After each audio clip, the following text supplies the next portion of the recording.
नमस्कार, अक्ष एडु पॉइंट में आपका स्वागत है। जैसा कि आप जानते हैं कि अब भारत में जो टीचर टीचिंग कर रहे हैं, चाहे वो पुराने हों या नई भर्ती में आने वाले टीचर्स हों, सभी के लिए टेट अनिवार्य हो गया है। तो इसी के चलते हुए हम टेट की तैयारी करा रहे हैं। ठीक है, तो इस वीडियो में आपको कुछ महत्वपूर्ण प्रश्न मिलेंगे जो हिंदी विषय के हैं और उत्तर प्रदेश टेट में कई बार पूछे गए हैं, बार बार पूछे जाते हैं। उत्तर प्रदेश टेट के हिसाब से ये बेहद इंपॉर्टेंट है। तो वीडियो शुरू करने से पहले आप सभी से मेरा निवेदन है कि वीडियो को आप लाइक कर दें। वीडियो लाइक करने से हमें मोटिवेशन मिलता है, जिससे ये वीडियो अन्य लोगों तक भी पहुंच जाएगा जिसको इसकी ज़रूरत है। तो सबसे पहले आप लाइक कर दें, उसके बाद शुरू करते हैं आज का पहला प्रश्न। नई कविता पत्रिका का प्रकाशन कहाँ से हुआ? तो इसमें देख लीजिए, आप 4 ऑप्शन दिए हुए हैं। तो इसमें आपका पहला वाला ऑप्शन सही होगा। नई कविता पत्रिका का प्रकाशन इलाहाबाद से हुआ था। ठीक है, इलाहाबाद से इसका प्रारंभ हुआ था। तो 1954 में डॉक्टर जगदीश गुप्त और राम स्वरूप चतुर्वेदी द्वारा इलाहाबाद में इसका प्रकाशन किया गया था। चलिए अगला प्रश्न। आयोगवाह कहाँ कहा जाता है? ठीक है, आयोगवाह किसको कहा जाता है? तो इसमें आप देख लीजिए, तो इसमें पहला वाला जो ऑप्शन है विसर्ग को, ये सही होगा। ठीक है, आयोगवाह किसको कहा जाता है? विसर्ग और अनुस्वार इस श्रेणी में आते हैं। ये न तो स्वर हैं और न ही व्यंजन, तो इन्हें क्या कहा गया है? आयोगवाह कहा गया है। आपकी वर्णमाला में अंग और अह अयोगवाह के रूप में मौजूद हैं। ठीक है, वो ना स्वर हैं और ना ही व्यंजन। चलिए अगला प्रश्न। वाचन के समय पुस्तक की आंखों से दूरी होनी चाहिए। तो पढ़ते समय हमारी आंखों से पुस्तक की कितनी दूरी होनी चाहिए? तो इसमें ऑप्शन 4 सही होगा, 12 इंच। वैसे ये दूरी होती है, ये 12 से 15 इंच होती है। तो ऑप्शन के हिसाब से यहाँ पर 12 इंच ठीक है। चलिए अगला प्रश्न। तोड़ने ही होंगे मठ और गढ़ सब किसकी पंक्ति है? तो इसमें आपका चौथा ऑप्शन सही होगा, ये मुक्ति बोध की है। ठीक है, तोड़ने ही होंगे मठ और गढ़ सब गजानन माधव मुक्ति बोध की पंक्ति है। चलिए अगला प्रश्न। तो ये जो अगला प्रश्न है किस तरह से, ये आपका विज्ञान का आ गया है। ठीक है, इसको हम छोड़ देंगे क्योंकि हम हिंदी के इसमें प्रिपरेशन कर रहे हैं, तो विज्ञान वाले को नहीं पढ़ेंगे। ठीक है, अगला प्रश्न। मौन पठन के विषय में धारणा है। तो इसमें आपका ऑप्शन 2 सही होगा, एकाग्रचित होकर पढ़ने का अभ्यास होता है। ठीक है, चुपचाप जो पढ़ते हैं सिर्फ, उसमें मौन होकर एकाग्रचित होकर पढ़ते हैं। ठीक है, यहाँ पर ऑप्शन 2 आपका सही होगा। आगे चलिए। तदीय समाज की स्थापना किसने की थी? तो इसमें 4 ऑप्शन दिए हुए हैं। तदीय समाज के विषय में पूछा है, तो पहला ऑप्शन है इसमें दयानंद सरस्वती। तो दयानंद सरस्वती ने आर्य समाज की स्थापना की थी। ठीक है, ये नहीं होगा। दूसरा है राजा राम मोहन राय। ठीक है, राजा राम मोहन राय ने ब्रह्म समाज की स्थापना की थी। और चौथा है केशव चंद्र सेन। ठीक है, केशव चंद्र सेन ने प्रार्थना समाज की स्थापना की थी। तो तदीय समाज की स्थापना की थी भारतेंदु हरिश्चंद्र ने। यहाँ पर आपका ऑप्शन 3 सही होगा। नेक्स्ट। तथैव शब्द का संधि विच्छेद है। तो इन ऑप्शन में आपका ऑप्शन 4 सही होगा। तथैव शब्द का संधि विच्छेद होगा तथा प्लस एव।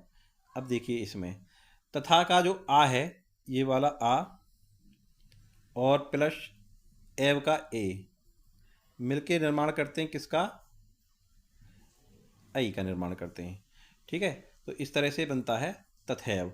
अब इसमें कौन सी संधि है? इसमें वृद्धि संधि है। ये वृद्धि संधि का उदाहरण है। अब देखिए, समास हुए या अलंकार हुए या आपकी संधि हुई, इनको आप एक डिटेल में क्लास ले लीजिए। ठीक है, इस तरह से अगर यहाँ बताएंगे तो उतना समझ में नहीं आएगा, लेकिन आप एक बार अगर पढ़ लोगे तो प्रश्न सॉल्व करने में आपको आसानी होगी और अच्छी तरह से आपको समझ में आ जाएंगे। चलिए नेक्स्ट प्रश्न। चरण कमल बंदो हरिराय। देखिए, बहुत ही इंपॉर्टेंट लाइन है, इसको बार बार पूछा जाता है, इसको आप एज इट इज याद कर लीजिए। तो चरण कमल बंदो हरिराय उपरोक्त पंक्ति में अलंकार है। तो इसमें आपका रूपक अलंकार होगा। ऑप्शन 3 यहाँ पर सही होगा। अगला प्रश्न।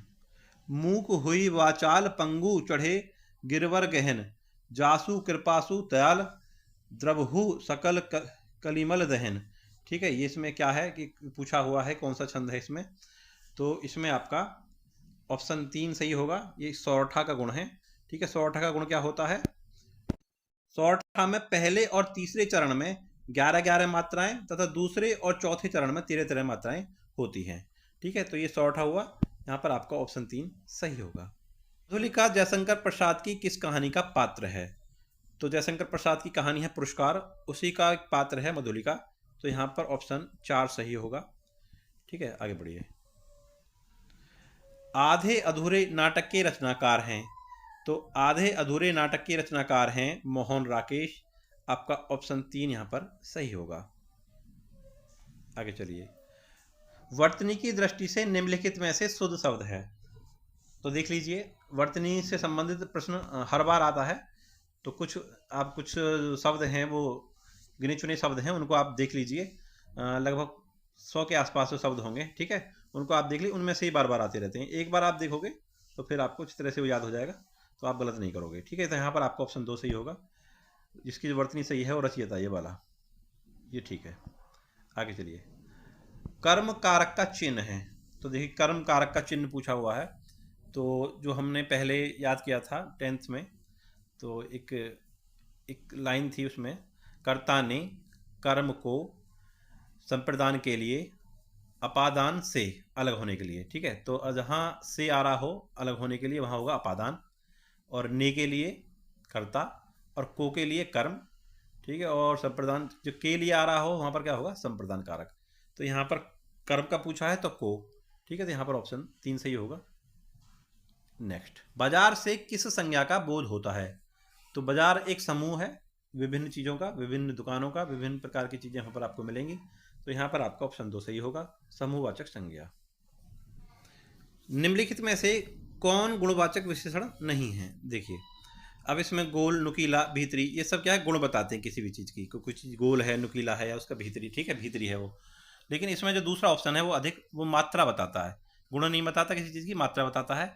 तो गुणवाचक विशेषण जो है वो यहाँ पर दूसरा ऑप्शन अधिक नहीं है, ठीक है, ये वाला तो नहीं पूछा उन्होंने, ये वाला सही होगा। आगे चलिए। मुख्य क्रिया के अर्थ को स्पष्ट करने वाली क्रिया होती है, तो यहाँ पर आपका ऑप्शन 1 सही होगा। मुख्य क्रिया के अर्थ को स्पष्ट करती है सहायक क्रिया, ठीक है। तो ऑप्शन 2 यहाँ पर सही होगा।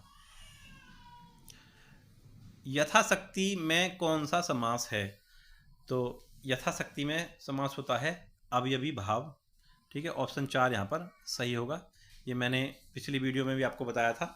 तो यथा यहाँ पर जो एक अवयव है, अवयव क्या होता है, जो लिंग वचन कारक समय के अनुसार परिवर्तित ना हो ऐसा शब्द, ठीक है, वो होता अवयव। तो यहाँ पर जो अवयव जुड़ा हुआ है शक्ति के साथ यथा, तो यहाँ पर अवयवी भाव होगा, ऑप्शन 4 इसका सही होगा।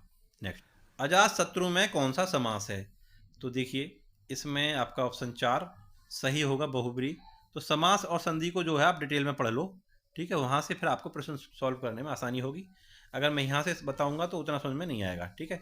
तो आप किसी भी क्लास पर जाके किसी भी की भी वीडियो देख सकते हैं जिसने डिटेल में बताया हो इनको, संधि समास को, ठीक है। तो वहाँ से उसके बाद आप प्रश्न सॉल्व करोगे तो आपको आसानी होगी। और अभी मुझे वक्त मिलेगा तो मैं भी बनाऊँगा एक इन पर डिटेल वीडियो संधि समास पर, ठीक है। और भी कई टॉपिक हैं ऐसे, ठीक है। तो चलो आगे बढ़ते हैं। कौन सा महीना भाद्रपद महीने के बाद आता है, तो इसमें ऑप्शन 2 होगा। हिंदी के महीने आप सबको आते ही होंगे। सावधान मनुष्य, यदि विज्ञान है तलवार तो इसे दे फेंक, तजकर मोह स्मृति के पार, पंक्तियों के रचयिता हैं, तो इन पंक्तियों के रचयिता हैं दिनकर। अब देखिए पंक्ति से प्रश्न बार बार पूछे जाते हैं, तो पंक्तियों का आपके पास कोई और इलाज नहीं है, इनको आपको याद ही रखना पड़ेगा, ठीक है। आप 1 या 2 बार देखेंगे तो आपको याद रह जाएंगे, तो इसमें कोई घबराने वाली बात नहीं है, ऑप्शन देखकर आपको याद आ जाएंगे। यहाँ पर आपका ऑप्शन 2 सही होगा, रामधारी सिंह दिनकर की पंक्तियाँ हैं। आगे चलिए। लघुर्मी में कौन सी संधि है, अब देखिए लघुर्मी में लघु प्लस उर्मी से मिलकर बना है, यानी कि छोटा उ ये वाला और प्लस छोटा उ मिलकर बनाता है बड़ा उ, ठीक है। तो यहाँ पर होगी आपकी दीर्घ संधि होगी, ठीक है। तो ऑप्शन 2 यहाँ पर सही होगा, दीर्घ संधि, दीर्घ स्वर संधि, ठीक है। ऑप्शन 2 आपके यहाँ पर सही हो। चलिए आगे बढ़िए। कपूर शब्द है, तो कपूर शब्द है तत्सम, तद्भव, देशज या विदेशज, तो इसमें आपका ऑप्शन 2 सही होगा। ये तद्भव है, इसका तत्सम होता है कर्पूर, ठीक है, कर्पूर इस तरह से लिखा होता है, कर्पूर। चलिए आगे बढ़ें।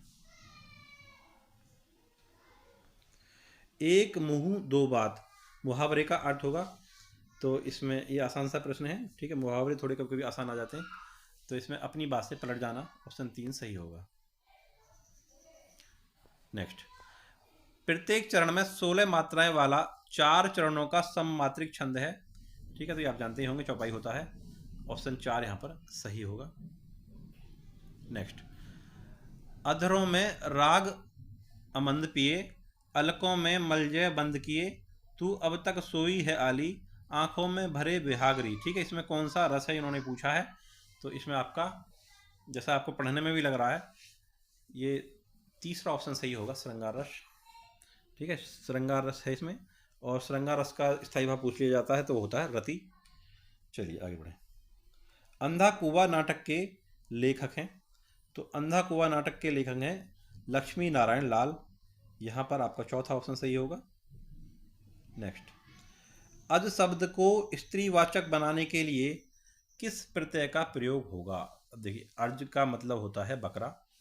ठीक है, और इसमें आ जुड़ जाए अजा हो जाएगा, तो क्या बन जाएगा, बकरी। अजा मीन्स क्या होता है, बकरी। तो इसमें आ जोड़ देना है, प्रत्यय जो पीछे से कोई भी शब्द लग जाता है, किसी भी शब्द के पीछे एक शब्दांश लग जाता है और उस शब्द का वो अर्थ बदल देता है।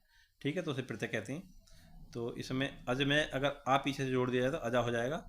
तो अजा मीन्स होती है बकरी और अज मीन्स होता है बकरा। यहाँ पर ऑप्शन 3 सही होगा। प्रथम तार सप्तक का प्रकाशन वर्ष है। ठीक है, तो प्रथम तार सप्तक का प्रकाशन वर्ष है 1943। ये प्रश्न भी बार बार आता है। ठीक है, इसको आप याद कर लीजिए। इसमें पहला ऑप्शन आपका सही होगा। उल्कासी रानी दिशा दीप्त करती है, पंक्ति में कौन सा अलंकार है। अब देखिए इसमें, ठीक है, उल्कासी रानी यानी रानी की जो उपमा की गई है, तुलना की गई है, उल्कासी की गई है। तो जिसमें सी-सा, जैसे चांद सा मुखड़ा।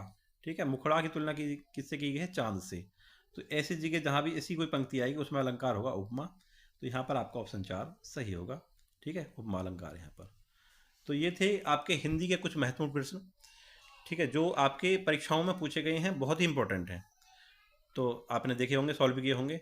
वीडियो आपको कैसा लगा ऐसा आप कमेंट बॉक्स में ज़रूर बताएं और वीडियो को लाइक कर दें। ठीक है, मिलते हैं अगली वीडियो में, तब तक के लिए नमस्कार।